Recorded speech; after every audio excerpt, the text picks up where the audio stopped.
Hey guys, what's up? Welcome back to my channel.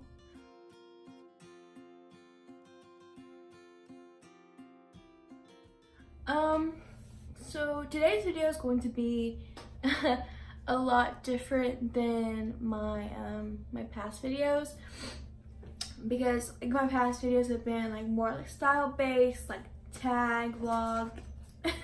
There's Leo jumping on me. Okay, hello. Let's say hi. Hello. Okay. Ow. Okay. Anyways, yeah, I was trying to keep this channel like super lighthearted, but today's video, like I said, it's gonna be a little different. So today I just wanted to talk about like anxiety and kind of life in general. You know, I really couldn't think of a video for this week, and that's because last week was spring break for me, and today when I went back to school, today's Monday, when I went back to school today, a lot of my teachers and all of my classmates were like asking how my spring break was, and I'm gonna be completely honest, like I had the crappiest spring break.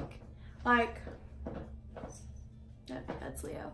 It started off pretty great, but sadly Friday Teddy passed away, and I'm really gonna try really hard not to cry about it.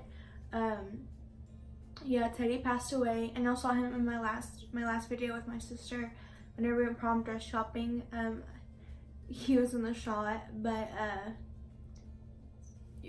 Teddy was a Maltese Yorkie mix, and he was only about 8 weeks old when we got him. We only actually had him for 2 weeks before he passed away. We took him to the vet. There's really nothing that Kirstin and I did, and there's nothing that the vet could have really done. They tried to save him, but he had internal bleeding, and the vet said that Yorkies, especially that young, have a lot of digestive problems.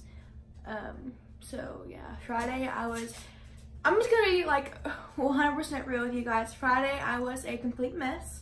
I had to take my anxiety medicine because I was like curled up on the couch like bawling my eyes out. I literally spent like over $700 on vet bills, and it was a lot, and it was insane. And even though I only had it for 2 weeks, and I know this seems like, I know people have their dogs forever and they lose them, but we were still like so attached to him, and I feel like he became a part of the family like so quick. Leo's trying to play with me, so but yeah, and going into this week I really had like no motivation to film a video. I was kind of blank on ideas. I wasn't sure like what I wanted to go in what direction, so I was like, you know what, let's sit down, let's talk about life and anxiety and whatever else. So I have been dealing with my anxiety. I've had it pretty much like all my life, but I'd say whenever it came like more prominent, like I started noticing it more and it started affecting my day-to-day life, was probably my freshman year of high school. I had this boyfriend, which is stupid. You should never ever let a boy affect your real life, especially in high school. But it was just not a good, like, I had daddy issues already, and it was just not a good situation. On top of that, just in my freshman year of high school, my dad, that was the year my dad just got out of prison. Like I said, I'm keeping this 100% real with you guys. I'm being 100% honest. And honestly, I don't really know what triggered everything. I think it was like a collective amount of things that really made it worse and made it bad. But I couldn't even go to school a full week. I missed so much school my freshman year. Like, I don't even know how I wasn't held back, because I missed so much school. And the days I would go to school, I would end up having a panic attack and going home. Like, the office would have to call my mom, and it was like so bad that the office pretty much knew I was coming in every day. Like, that's how bad it was. And it really didn't help me that And my friends didn't know this at the time, but whenever I did come back to school, they were always like making fun of how much school I missed. And that just made me like want to curl up in a ball even more and just not be present. I hated it. I hated all of that attention on me. I had like no motivation. I was severely depressed. You know, and I'm talking like my panic attacks. I talked about this before in my my tattoos video. I forget how to breathe. Like I hyperventilate. I am super like I'm gasping for air and I cry. I'm a crier when it comes to panic attacks. Like, and I just want to be small. Like I want to curl up. And when somebody's crying, you know, like a lot of people's first instinct is to like go to them and like hug them and like give them physical contact. But I hated that, and it makes it. I still hate that. Like it makes it even worse when I'm upset. Like people who like my family and stuff know, like, do not touch me. Don't come close to me. I don't want to hug. Like I get super claustrophobic, and I just don't want to be around people. I just want to be left to myself. And that was just, it was so hard. And yeah, I'm really happy that I made it out of freshman year, because that honestly felt like one of the worst years of my life. I felt like I was in this black hole, that nothing was getting better. I didn't feel good enough. I felt really insecure with my body. I felt like I was like super fat, and that was when I officially had to start taking medication for panic attacks and anxiety, and that was really hard too. My mom, being bipolar, she's on a crap ton of medication, like seriously, like so much, like a whole bag full of medication just to help level out different things. And literally, like, she has medicine to help like her side effects, and then another medicine to help those side effects, and that side effect medicine. It's a ton. And so like my mom's biggest fear for me and my sister was having to deal with these things through medicine. And I don't have to deal, I do have prescription medicine for like my major anxiety attacks, but as far as like on a day-to-day basis anymore, I don't have to take medicine anymore, which is great because Leo needs to go outside. Pause. Be right back. Sorry about that. Anyways, so yeah, I had to be put on medication. Going forward, fast forward a few years, I started learning like breathing techniques to really help me like in the midst of an anxiety attack, so I don't like pass out. And those have really helped. I've been in and out of therapy for a long time. I haven't been to a therapist honestly probably since sophomore year. I believe in therapy. I think therapy is a great way for people to like talk out their problems and talk about things that maybe they're not comfortable talking about with their family. And I think it's okay for you to talk to your friends about your problems and stuff, but I just want to say, like, if you have really like major mental health issues, don't rely on your friends to give you advice. Like, and also if you're that friend who is like, this person is like coming to you and telling you about all their mental health problems, that's a lot. Especially if you're a very empathetic person. As an empathetic person, you take on the emotions of others because you're trying to feel what they feel, and that can make you extremely depressed and stuff too, and you are not taught how to deal with those things. So if you notice that your friend's getting in a state and it's putting you in a state of like this really big depression, anxiety, I highly recommend going and like talking to someone and getting help, like professional help, because it's just better for both parties. I've learned that like the hard way, and from talking to other people with similar experiences, that it's just a lot. But like I said, fast forwarding,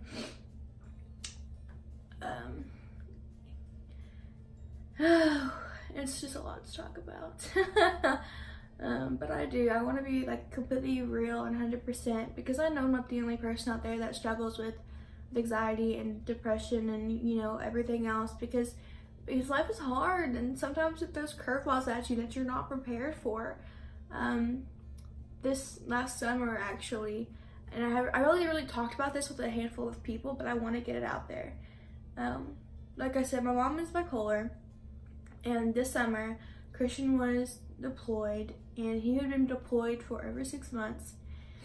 During the summertime, I was working in Wichita Falls, which is about 45 minutes away from where I was living during the summer, because I was literally living in the dorms during the school time and then at my grandparents' house. So yeah, I was literally driving all the time, like 45 minutes to and from work, on top of having to keep a marriage alive, like, and him being halfway across the world, like, and trying to deal with all of that. And honestly, not having a steady home was also really hard, and I don't really talk about that either.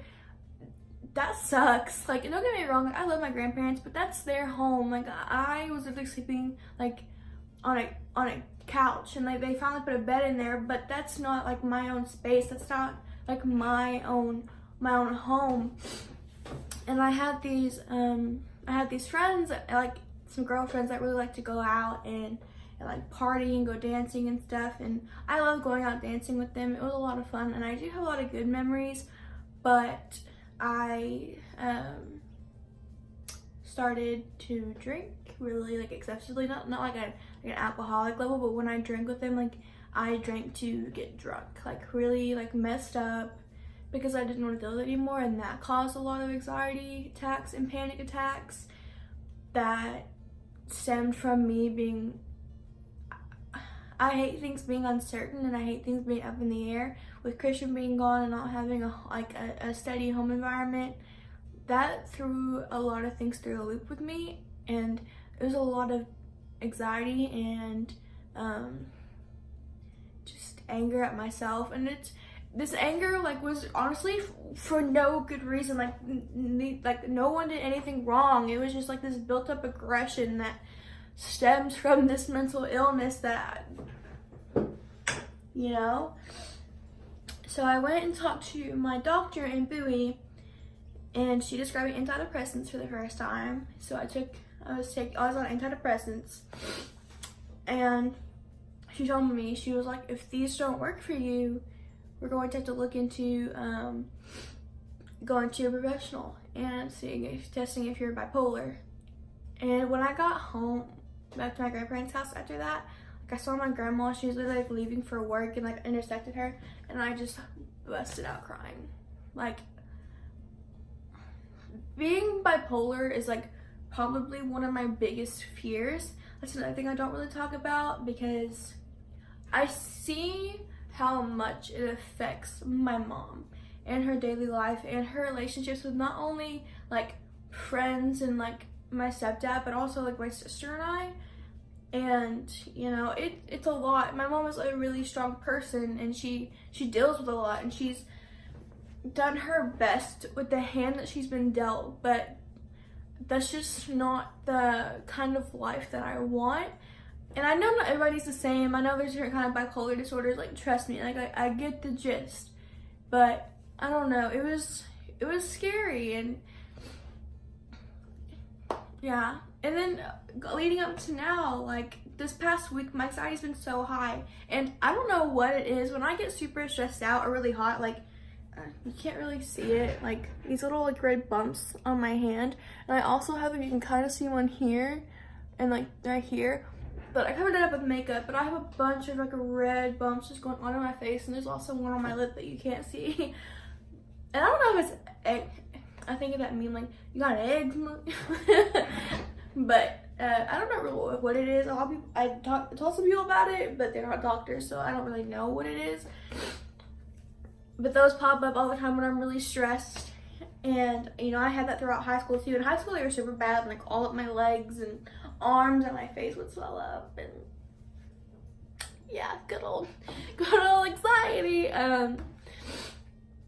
You know, I've definitely come to terms with my anxiety and my mental illness, and I've gotten a lot better now as I've gotten older and experienced different things, and especially since Christian's home and we have a home, I have a steady environment, I have a steady future. Things aren't as up in the air as they were. Like, I am a lot better emotionally and mentally than I was, and this is probably one of the most stable places I've been in my life. but still, I still worry. I still have anxiety. I still contemplate on a lot of things. And there's a lot of things that I worry about for the future that aren't rational things, which is crazy, because that's what anxiety does. Like, it makes you worry about things that you shouldn't worry about. Like, and one of the things for me is, and Kirstin and I talked about it, my parents are divorced. They got divorced when I was like 6 months old. You know, I look towards the future, and I have never really seen a good and proper marriage. Like, to be completely honest, like, I haven't. I never, growing up, I mean, I had my grandparents, but as far as everything else, I never had a great example of how a relationship should work, that give and take, you know. So sometimes I have like these weird and random fears that Kirstin and I are gonna get a divorce, which we won't even be fighting or anything, but I still like have these worries because it's just an irrational thing that just pops in my head randomly sometimes. And also, like, sometimes I'll be laying in bed and I like think of things that are so random, and I start worrying about them, and like it festers, like, and it sits in the back of my mind, and I can't sleep because I'm seriously worried about something that was like 5 years ago. And it's like a random moment from 5 years ago that just really, that really bothers me, and that's it. And it's so crazy that these small things like can affect my life. So I've really had to take a step back and remind myself, like, look at the bigger picture. Like, these things aren't rational things for you to overanalyze and overthink about, especially if there's no good reason to, you know? Yeah. I'm sorry if this video is so random and it's not something that you're used to. And I'm sorry if you don't like this kind of content, but I just really wanted to get it out there and talk about it, because I'm human, and sometimes I have these really big emotional breakdowns, and I don't want to get out of bed, and I can't sleep, and I just want to cry all the time. And that's just a part of life. And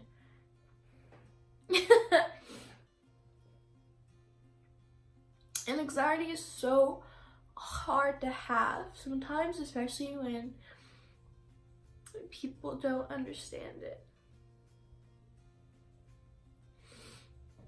Because it's not just like I'm nervous about a test, or I don't like driving in big cities, or it's not like I don't know, it's something like much more and heavy. So when people say like you really have never had to deal with the kind of struggles that someone with anxiety actually has, it really bothers me, because for the longest time I couldn't even go in a gas station and pay for my own gas like Kirstin did it, or I took my sister. It scared me, and I don't know why. There's no rational reason for me to be scared to go in and hand a cashier money, but I was. And these are things that I've had to overcome, a lot of them by myself, and a lot of them with the help of other people. And it's okay to lean on your friends, and it's okay to talk about it, because 9 out of 10 times you aren't alone. But I do recommend, if you really need help, go out and get it. Like, I know I'm crying and stuff now, but I swear, I swear I've gotten a lot better with it. And I'm glad that I have, and I'm glad to have the support that I do have in my life, and people who do understand. Like, sometimes you just, excuse my language, you just feel like shit. And my faith has really helped me too. Like, my belief in God and things, like, as a strong foundation in my life. And I truly do believe that, and everything that he's done for me. And I believe that every bad thing in life is a lesson, and every bad thing is something for you to overcome, to make you stronger, as well as for you to, if you can get over something, it's to help you convey that to somebody else. I'm a really strong believer in that, and I think that's why I'm okay now to talk about a lot of things. But I really am an emotional person, so I cry a lot. So that's fun. Alright. Well, you guys, I'm looking at the time, and I've been talking about this for like 20 minutes, so I think I'm just gonna end the video here. If anybody ever needs to talk to someone or reach out to anybody and doesn't know where to get help, you are more than welcome to message me, to you know, talk to me about it, and I'll give you the best advice that I can give.